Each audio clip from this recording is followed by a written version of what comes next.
आज की शुरुआत हम करेंगे आरएलसी सर्किट से, जिसके बारे में कुछ आइडिया मैंने पिछले लेक्चर में दिया था आपको।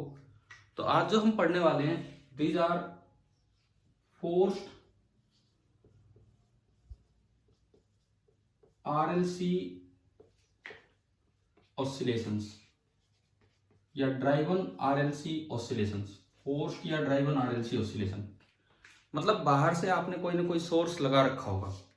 फोर्स्ड आरएलसी ऑसिलेशन मतलब बाहर से कोई सोर्स लगा रखा होगा। कैसे? देखो, ये आर है, ये एल है और ये सी है। ये कोई सिस्टम है। मैंने कल आपको एक डायरेक्ट फॉर्मूला बताया था। बताओ इस सिस्टम की नेचुरल एंगुलर फ्रीक्वेंसी क्या होती है? इस सिस्टम की नेचुरल एंगुलर फ्रीक्वेंसी होती है 1/√LC। कल एक बार लिखा था ना हमने बोर्ड पे पिछले लेक्चर में। और आपने बाहर से कनेक्ट कर दिया एक सोर्स, आपने बाहर से कनेक्ट कर दिया एक सोर्स, एसी सोर्स, जो मान लो Vm sine of omega into t, and this omega is omega driving.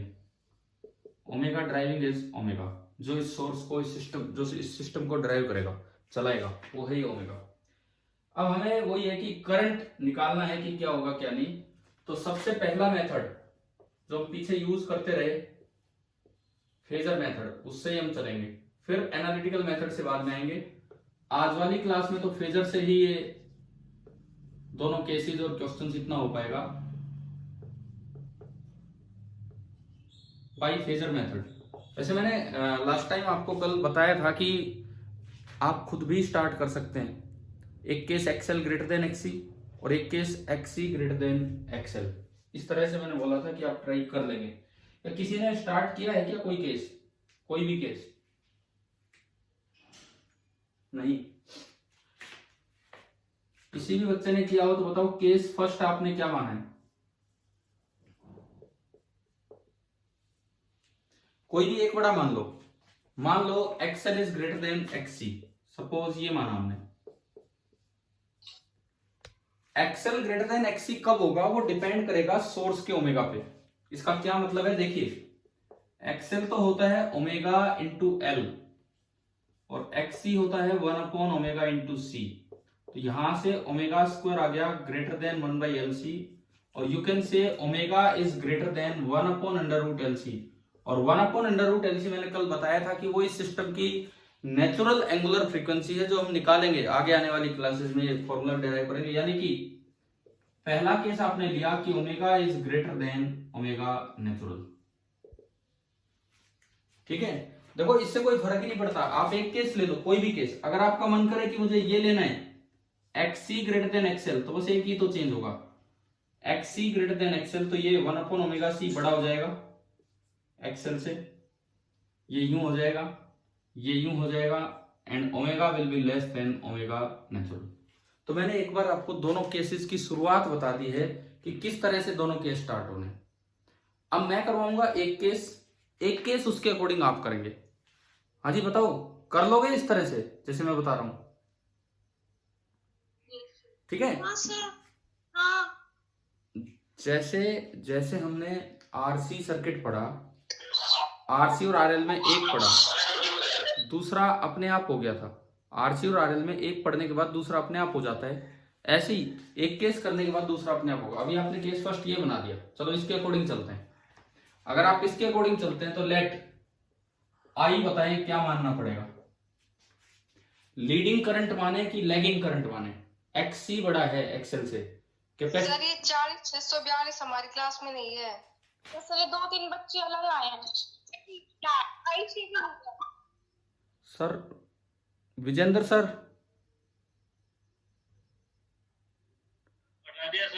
ठीक है। सर ये विनय भी है एक। कौन है? विनय।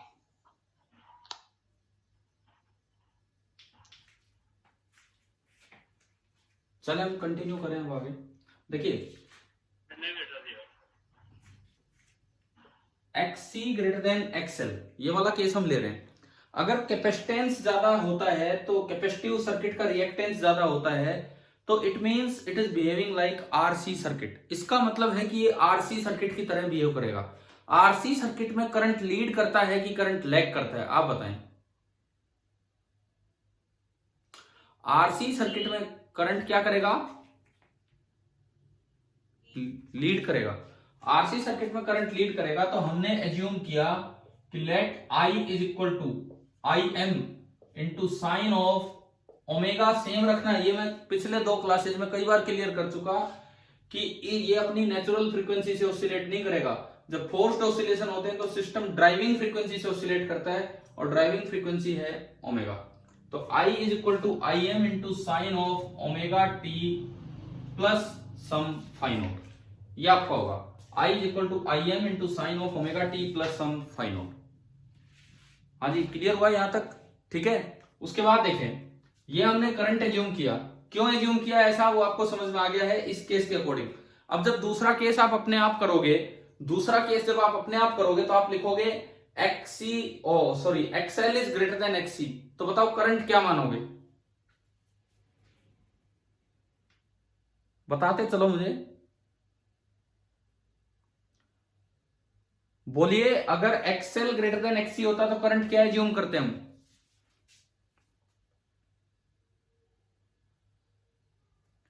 देखो, ये टाइम वेस्ट मत कीजिए, आप बताइए।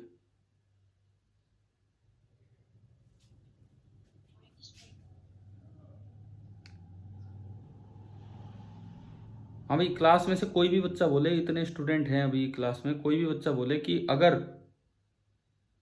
अगर मैं ये मानूं कि XL, जो दूसरा केस आप करेंगे, मैं क्या मानूंगा, आप करेंगे घर से अपने आप। जब आप सेकंड केस करेंगे जिसमें XL ग्रेटर देन XC लेंगे तो करंट लैग करेगा, और करंट लैग करेगा तो बस एक चेंज होगा कि आपको जब शुरुआत करनी होगी omega t plus phi naught नहीं, वहां क्या मान के चल लेना होगा, omega T minus phi naught. ठीक है। अब सुनो, ये है एक सीरीज सर्किट, तो जो आई आर होगा, वही आई आर, वही आई एल, वही आई सी। तो यहां से मैंने आई आर लिखा, आई आर भी सेम होगा, I M sine omega t plus phi naught. I C लिखा, आई सी भी सेम होगा, I M sine omega t plus phi naught. And I L बोलता हूं मैं इसे, और आई सी लिखेंगे तो आई सी भी सेम होगा, I M sine of omega t plus phi naught. Series circuit का ये फायदा है। आई आर से लिखवाओ वी आर, आई एल से लिखवाओ वी एल, और आई सी से लिखवाओ वी सी। ये अप्लाइड वोल्टेज है V।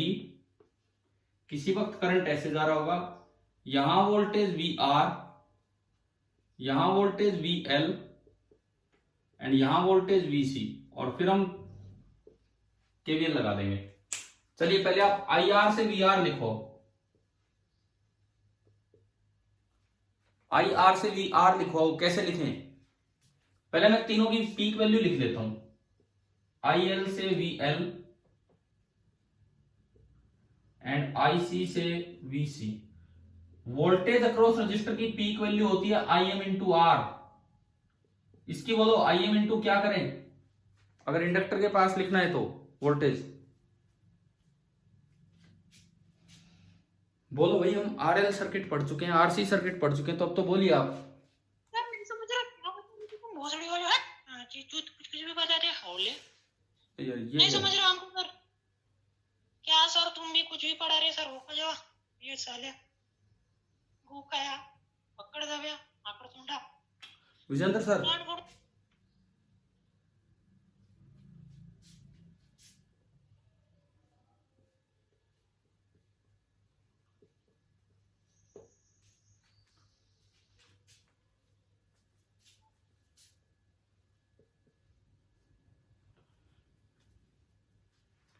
Vijendra sir,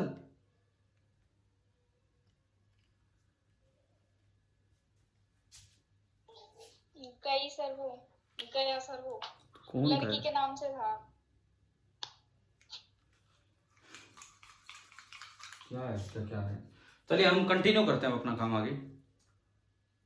we are, अब आप ये लिखवाओ जो मैं अभी पूछ रहा हूं आपसे। अब देखो, और कोई ऐसी वैसी आवाज नहीं आएगी, आप लोग बोले, लेकिन आप बोलना स्टार्ट कीजिए तो किसी की आवाज सुनाई भी नहीं देगी। Voltage across register, voltage across resistor की पीक वैल्यू तो IMR, इसकी पीक वैल्यू IMXL, इसकी पीक वैल्यू IMXC। अब फेज की बात कीजिए, रजिस्टर में IR और VR सेम फेज में होते हैं या कोई फेज डिफरेंस होता है? Same phase. तो ये आपका बनेगा omega t plus phi naught. Inductor में कौन लीड करता है? इंडक्टर में बोलो।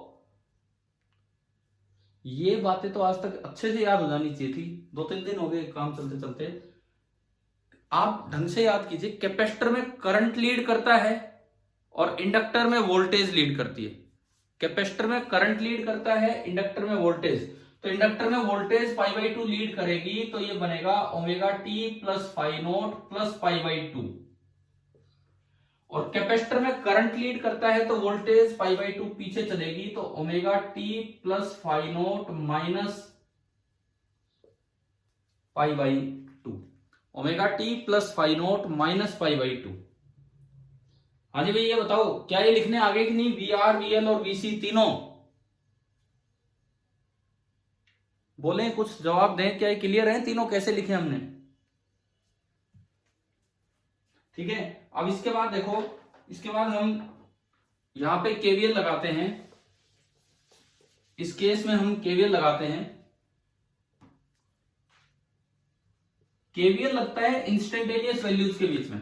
तो पहली एंट्री माइनस से तो प्लस का V, अगली एंट्री प्लस से तो minus VR minus VL minus VC is equal to 0। तो मेरे पास ये रिलेशन बना V is equal to VR plus VL plus VC। This is the relation between instantaneous values. ये आपका जो रिलेशन आया है, this is the relation between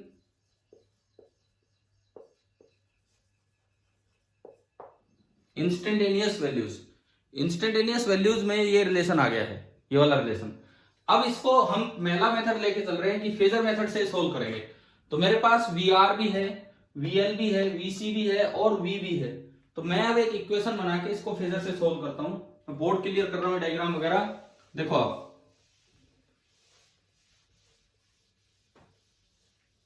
इस इक्वेशन में मैंने सारी वैल्यूज पुट की। किसी टाइम पे जो V अप्लाइड है वो है Vm sine omega t. V applied है Vm साइन ओमेगा टी बराबर VR है Im into R sine of omega t plus phi naught. पहली टर्म तो ये बनी, प्लस VL ये लिखा हुआ है, VR मैंने लिख दिया। अब मैं लिख रहा हूं VL plus second term VL Im into XL into sine of omega t plus phi naught plus π/2। अब तीसरी टर्म आएगी VC, ये VC लिखा Im into XC into sine of omega t plus phi naught and minus π/2। ये आपकी एक phasor equation बन गई। इसे हम फेजर मतलब वेक्टर की तरह सोल्व करेंगे। अब देखिए कैसे ये सोल्व होगा, उसको हम देखते हैं आगे।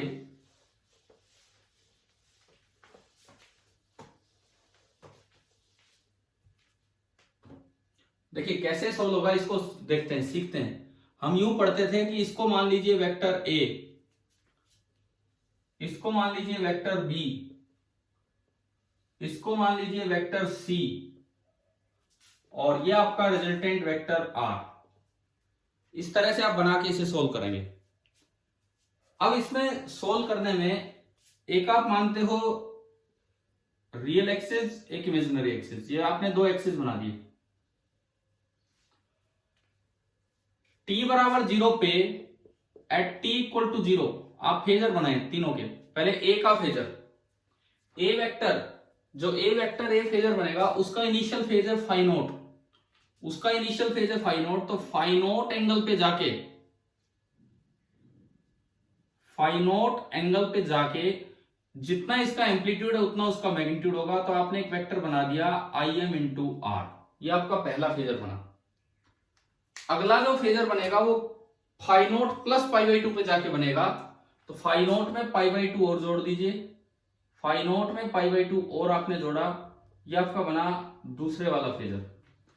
और आप मान रहे हैं कि एक्स सी बड़ा है तो वो वाला मैग्नीट्यूड बड़ा लेना होगा और ये मैग्नीट्यूड छोटा, तो ये हमने थोड़ा छोटा दिखाया और ये हमने बोल दिया I am into x L, pi by 2 ऊपर। तीसरा जो वेक्टर है तीसरा, उसमें देखो t बराबर 0 पे उसका फेज है phi naught minus pi by 2, t बराबर 0 पे उसका फेज है phi naught minus pi by 2, तो इससे नीचे जाएगा और उसका जो मैग्नीट्यूड है वो लेना होगा I M into X C. तो ये आपका ये बनेगा, ये मैग्नीट्यूड बनेगा I M into X C, I M into X C. पहले तो ये बताओ t बराबर 0 पे फेजर डायग्राम बनाने आगे होंगे आपको समझ में, किस तरह से हमने फेजर डायग्राम बनाए। अब इन तीनों वेक्टर्स का रिजल्टेंट आना है, ये पहुंचते हैं हम रिजल्टेंट तक। सबसे पहले वेक्टर सम करते हैं, जो दो अपोजिट डायरेक्शन में हैं, ये दोनों तो 90-90 पे हैं, जो दो अपोजिट डायरेक्शन में, पहले उनमें बड़े में से छोटा घटा लो। तो आपने अगला डायग्राम आगे बढ़ाया, रियल एक्सिस इमेजिनरी एक्सिस। देखो एक तो ये है ही आई एम आर, ये तो इधर की तरफ है आई एम इंटू आर, और ये जो एंगल है this angle is phi naught. इन दोनों में से अपोजिट डायरेक्शन में दो वेक्टर हैं तो बड़े में से छोटा घटा दीजिए, ये वाला बड़ा है हमारे केस के अकॉर्डिंग, तो ये नीचे बनेगा और ये जो बनेगा बड़े में से छोटा घटाओगे तो आई एम कॉमन आएगा और अंदर बचेगा x C minus x L, ये बचेगा। अब इन दोनों का जो रिजल्टेंट आना चाहिए, मतलब इन सब का रिजल्टेंट वो ये आना चाहिए, और इसका t बराबर 0 पे फेज है 0, यानी कि जो रिजल्टेंट बने वो बिल्कुल सीधा बने। तो रिजल्टेंट बने वो ऐसे बने बिल्कुल सीधा, मतलब इस तरह से हमें अपना पैरेललोग्राम एडजस्ट करके दिखाना होगा कि जो रिजल्टेंट आ रहा है वो बिल्कुल सीधा आ रहा है यूं, और उसका जो मैग्नीट्यूड है दैट इज वी एम। तो आपने पैरेललोग्राम कंप्लीट किया, यहां से उसके पैरेलल लाइन लगाई और वहां से इसके पैरेलल लाइन लगाई, ये बन गया एक पैरेललोग्राम। ये आपका एक पैरेललोग्राम बना और इस तरह से, इस तरह से अपनी लेंस को एडजस्ट कर लेना है। तो अब ये डायग्राम कंप्लीट हो चुका है। अब इस केस में लेट हम एक चीज बोलते हैं, एक्स सी माइनस एक्सएल को हम खाली एक्स बोल देते हैं, reactance. X C minus XL को हम खाली एक्स बोल देते हैं and that is the reactance, x इसकी रिएक्टेंस है। तो अब आप देखें, यहां अगर मैं देखता हूं तो ये वाली लंबाई आई एम इंटू एक्स है, ये एक्स सी माइनस एक्सएल को एक्स बोल दिया, ये वाली लंबाई आई एम इंटू आर है और ये वाली लंबाई है वी एम और ये एंगल है फाई नोट और ये वाला एंगल है 90 डिग्री। तो एक राइट एंगल ट्राइंगल बनी जहां से मुझे फाई नोट भी मिल जाएगा और आई एम भी मिल जाएगा। हमने शुरुआत ऐसे की थी कि let I is equal to I M sine of omega t plus phi note.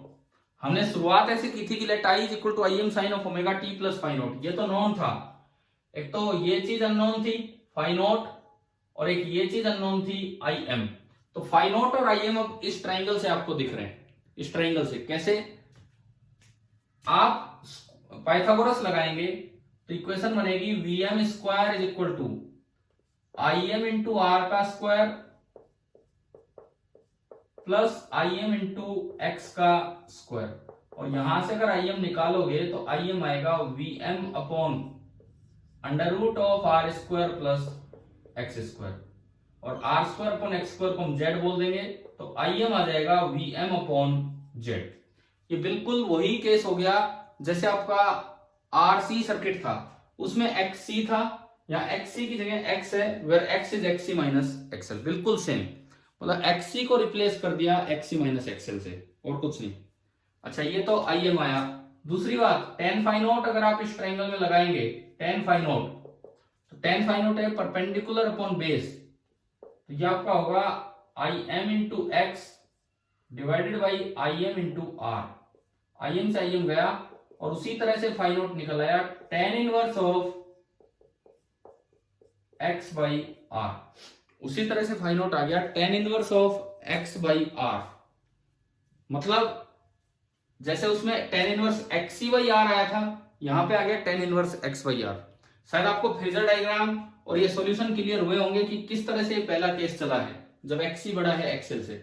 अब मैं इनके रिजल्ट्स को इकट्ठा करता हूं, इनके जो रिजल्ट्स हैं उनको एक इंपीडेंस डायग्राम बना के इकट्ठा करते हैं। देखिए,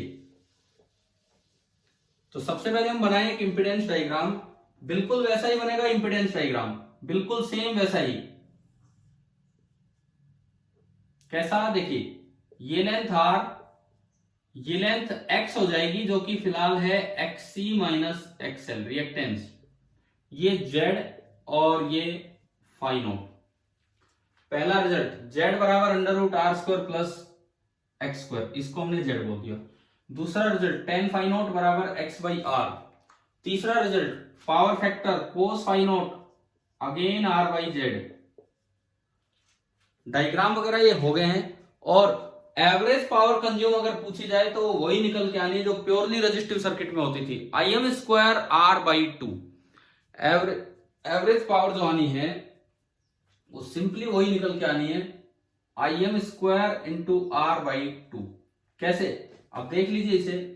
एवरेज पावर का फॉर्मूला होता है Vrms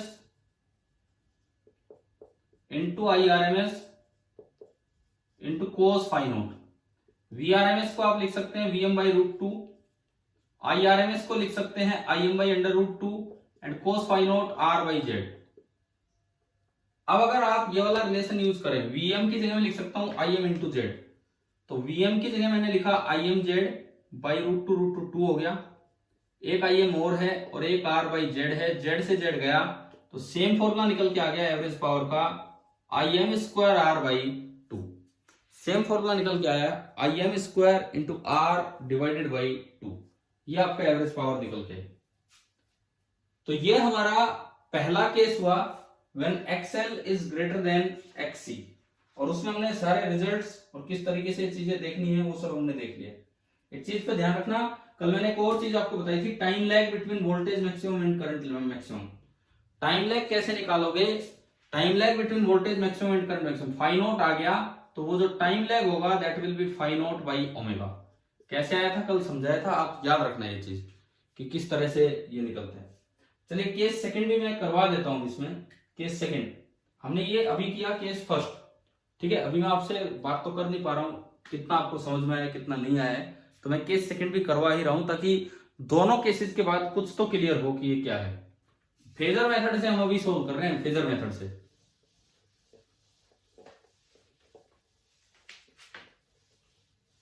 हमें एक चीज तो ये याद रखनी है इस चीज में, इंपेडेंस डायग्राम वगैरह तो ठीक है, इस आरएलसी सर्किट में एक बात हमें ये समझ में आ गई है कि if XC is greater than XL, sorry, if omega driving is less than omega natural, if omega driving is less than omega natural, then XC is greater than XL and it will behave like a RC circuit, इस तरह behave कर रहा होगा। अब हम case second लेते हैं, case second, let XL is greater than XC। Case second आपका है let XL is greater than XC। ये वाला केस हम देखते हैं।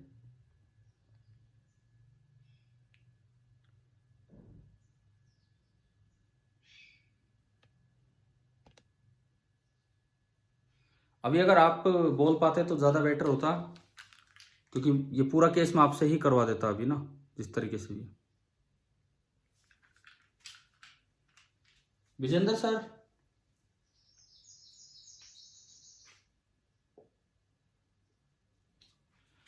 चलिए देखिए कोई बात नहीं, let XL is greater than XC, ये वाला केस हम देखते हैं।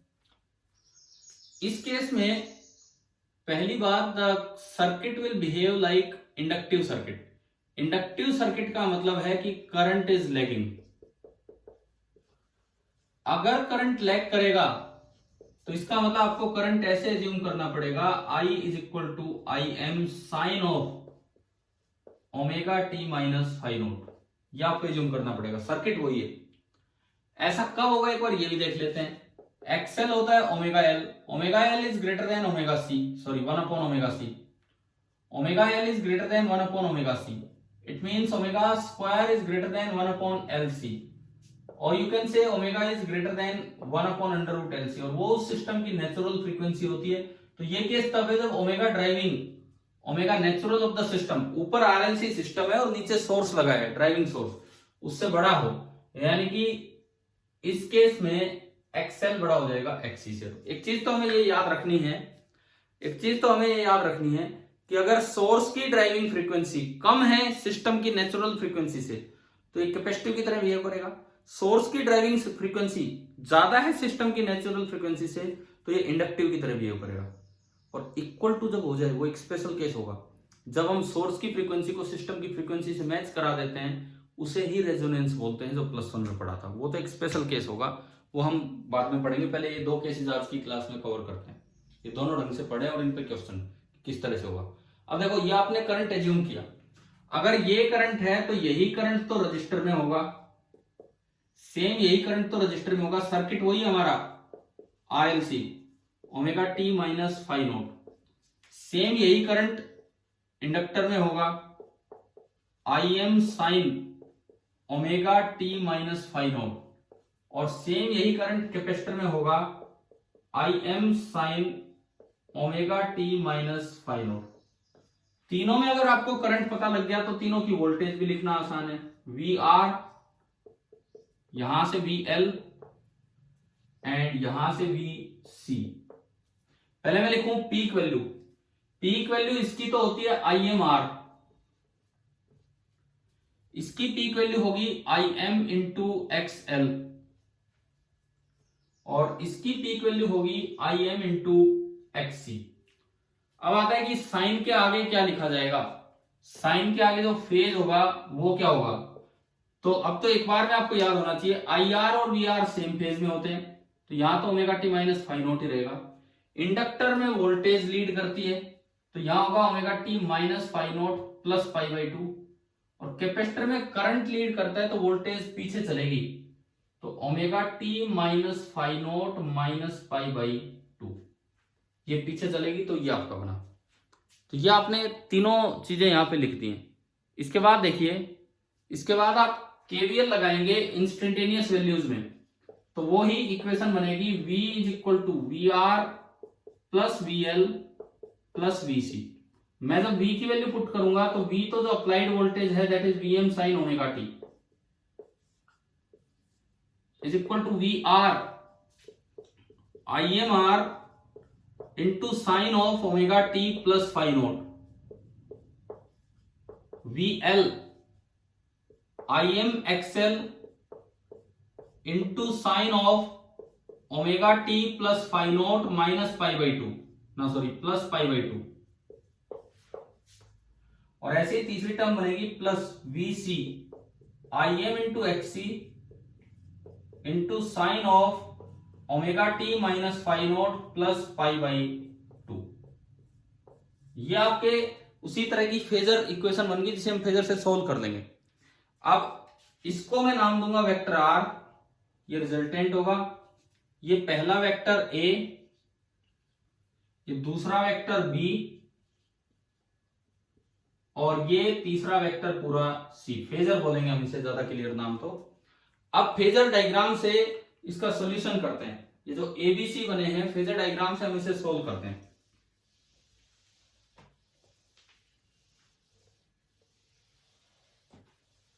देखिए t बराबर 0 पे आप फेजर बना दिया करो और उससे इसे सोल्व कर दिया कीजिए। तो ये एक्सिस हो गया आपके दो एक्सिस, और एट t इक्वल टू 0 आप ही फेजर बना रहे हैं। सबसे पहले वेक्टर ए, t बराबर 0 पे वेक्टर ए का जो फेज एंगल है दैट इज फाई नोट, तो मैंने एक ए वेक्टर बनाया फाई नोट एंगल पे, एक ए वेक्टर बनाया फाई नोट एंगल पे, और उसका मैग्नीट्यूड है आई एम इंटू आर, और ये जो एंगल है this angle is phi naught, ये मैंने यहां लिखा है।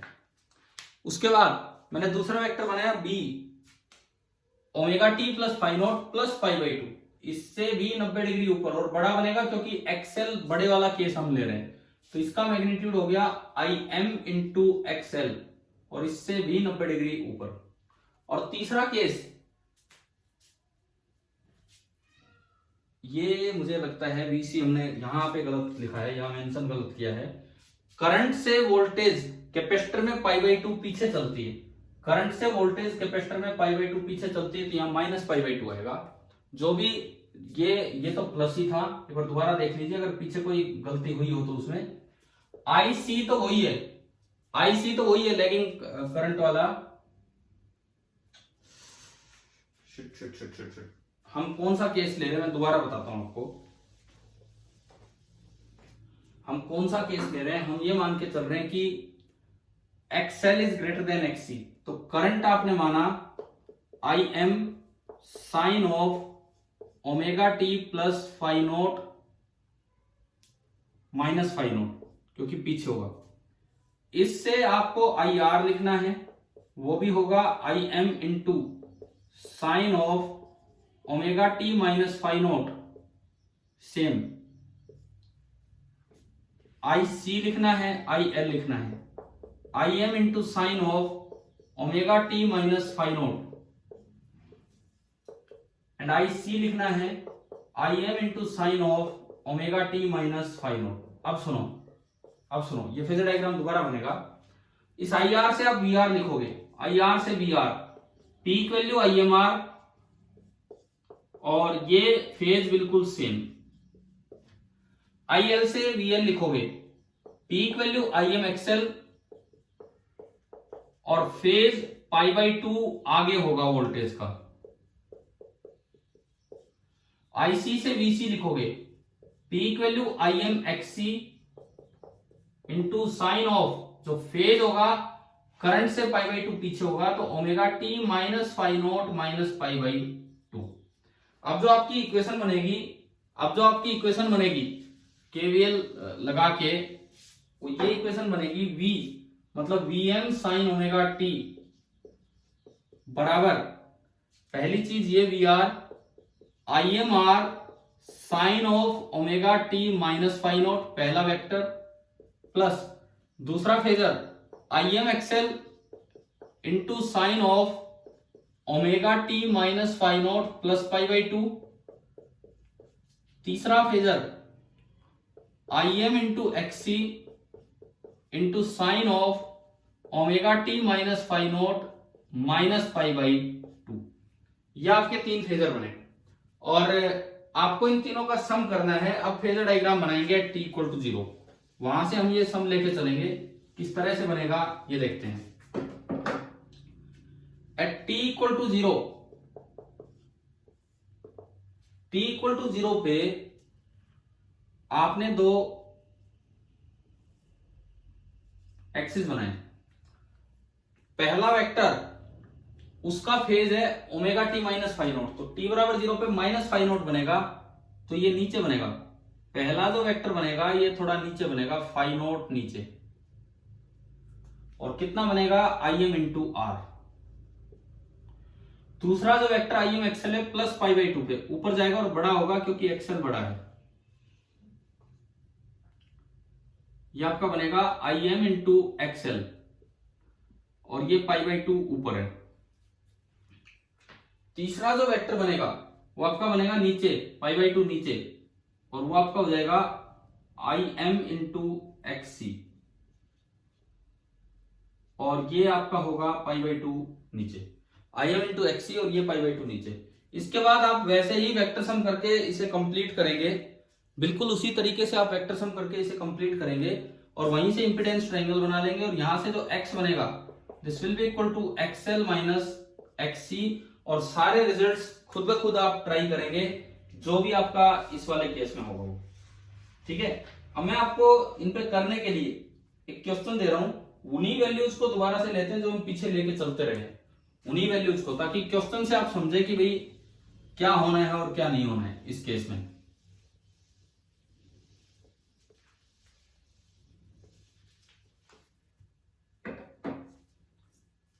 मान लीजिए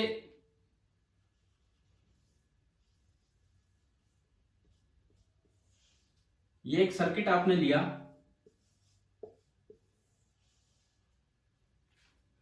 पीछे जो हम ईएमएफ लिखते थे उसकी पीक वैल्यू 200 और साइन 100 पाई टी इस तरह का लेते थे। तो यहां से जो वोल्टेज अप्लाई की है that is 200 sine of 100 pi t plus pi by 6 volt.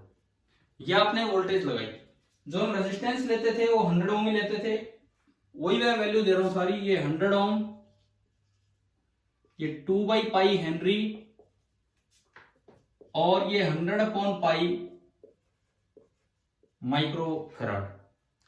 2 by pi Henry और 100 अपॉन पाई माइक्रो फेराड, ये वैल्यूज है। अब इसमें आप जो कुछ करना चाहें, जैसे मैं आपको बताऊं, मैं रीडिंग आपसे पूछूंगा। यहां मैंने लगा दिया एक एमीटर, यहां एक वोल्टमीटर V1, यहां एक वोल्टमीटर V2, यहां एक वोल्टमीटर V3। 3 वोल्टमीटर तो यूं सेपरेट लगाए हैं इस तरीके से। इसके अलावा दो दो के कॉम्बिनेशन पे 2 लगा दो। एक वोल्टमीटर यहां लगा दो V4, एक वोल्टमीटर यहां लगा दो V5 और एक वोल्टमीटर तीनों के क्रॉस लगा दो V6। 6 लगा दिया हमने वोल्टमीटर और एक लगा दिया एमीटर। आप खाली इतना काम कर देना कि इन सभी की रीडिंग्स बता देना, इन सभी की रीडिंग्स बता देना। एक तो मैं इसमें पार्ट्स लिख दूं आपके लिए। ए पार्ट है find the readings of all the voltmeters and ammeters. B part, find average power consumed in a cycle. C part, find time lag between voltage maximum and current maximum. ये 3 parts हैं जो आपको try कर लेने हैं। आपको मैंने RLC circuit के फोर्स्ड ऑसिलेशन अभी पढ़ाए हैं। मैं ये लेक्चर खुद अपनी तरफ से अपलोड नहीं करूंगा। जिस तरह की डिस्टर्बेंस इसमें हुई थी स्टार्टिंग में, कोई भी बच्चा कुछ कुछ आके बोल रहा था, तो मैं ये अपलोड नहीं कर रहा हूँ ये वाला लेक्चर। आप अपने तरीके से ये पूरा कीजिए। अगर मुझे अपलोड करना होगा मैं दोबारा रिकॉर्ड कर दूंगा, ठीक है, दोबारा रिकॉर्ड कर दूंगा जिस भी तरह का ये लेक्चर होगा। लेकिन आप तब तक ये ट्राई कीजिए। हमने आपको अभी पढ़ाया है फोर्स्ड आरएलसी ऑसिलेशन के 2 केस और इनको भी निकाला है बाय यूजिंग फेजर मेथड। अभी इसमें काफी काम बचा हुआ है, तो हम, क्योंकि कल तो आपका टेस्ट है, आकाश का टेस्ट है, पता नहीं कितने बजे, मुझे टाइमिंग पता कर लूंगा मैं। उसके बाद मैं आपके लिए एक वीडियो लेक्चर डाल रहा हूँ और फिर मंडे से हम इसको ढंग से कंटिन्यू करते हैं। तो अभी मैं आज की क्लास को फिनिश कर रहा हूं। आप एक क्वेश्चन ट्राई कर लेना आपके टेस्ट के बाद, आकाश का टेस्ट होने के बाद, ठीक है। Thank you.